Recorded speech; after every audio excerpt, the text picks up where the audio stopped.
হাউলি কেউটিল গ্রামের রাজবাড়ির গোয়ালন্দ উপজেলার ছোট ভাকলা ইউনিয়নের ৫ নম্বর ওয়ার্ডের মোহাম্মদ বাদল খানের ছেলে শান্তর সাথে ঘটেছে এই অবিশ্বাস্য ঘটনা।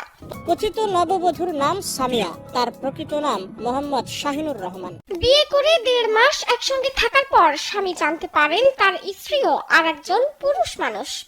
কথা বলো, তুমি আমার বাড়ি পর যাবে, অনেক যাওয়ার পরে আমি আসলাম, আসে শুনি যে ওরা করতেছে যে যা কাকে তোমার কাছে পৌঁছালাম, আমরা নিজে নিজে দেখছি মেয়ে না এটা ছেলে।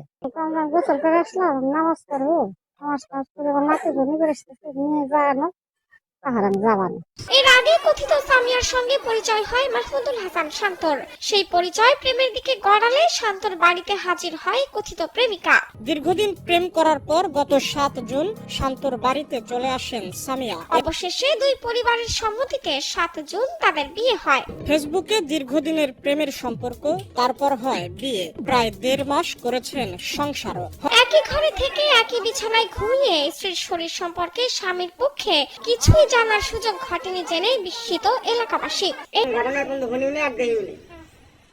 বিয়ে করলো মেয়ে, হয়ে গেল ছেলে। ওর মার সাথে কথা হয়েছে, ওর বোনের সাথে কথা বলছি, কিন্তু সারা একটা মিনিটের জন্য পাই নাই যে এটা আমাদের ছেলে, বলে যে আমার মেয়ে।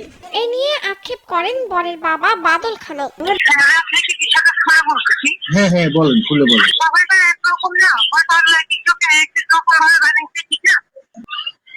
সেই ক্ষেত্রে আমার সেটা হরমোনের সমস্যা ছিল, তাই আমার মধ্যে মেয়েরই হরমোনটা বেশি। তো সেই ক্ষেত্রে আবেগে বশবর্তী হয়ে আমি কাজগুলো করছি, কিন্তু আমার কোনো খারাপ ইন্টেনশন ছিল না। আপনার কোনো মেয়ে না, তো এটা কি সঠিক? জি মানে আপনার একটা ছেলে খামাখা এইটা কি উদ্দেশ্যে করলেন আপনি?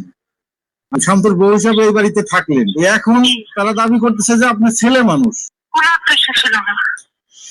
এই উদ্দেশ্যহীন ভাবে এই সময়টা আপনি নষ্ট করলেন, এটা আপনার সময়ের দাম আছে না। স্থানীয় ও পারিবারিক সূত্র জানায়, বিয়ের পর থেকেই সামিয়ার আচরণ ছিল সন্দেহজনক। তবে বিয়ের ১.৫ মাস পার হলেও বিভিন্ন অজুহাতে কাছে ঘেঁষতে দিত না বলে অভিযোগ করেন ভুক্তভোগী স্বামী শান্ত। নানা বাহানায় স্বামী শান্তর কাছ থেকে দূরত্ব বজায় রাখতেন তিনি। মাথায় নিয়ে পর্যন্ত বলছে যে আমি মেয়ে, আমি ছেলে না, মেয়ে। কোরআন শুরু করে বলে আমি মেয়ে। কোরআন ছুঁয়ে শপথ করেও সামিয়া নিজেকে নারী বলেই দাবি করত বলে জানান শান্ত। আবার রাইতে আবার ফিরে সব মাথা ধরো টাকার সামনে তারা সাথে সব কাপড় চোর খোলা ফেলাইলো, তুই মেয়ে না তুই ছেলে, তাহলে তুই মিথ্যা কথা বলে গে। এই ঘটনা জানাজানি হলে এলাকায় সৃষ্টি হয় চাঞ্চল্য।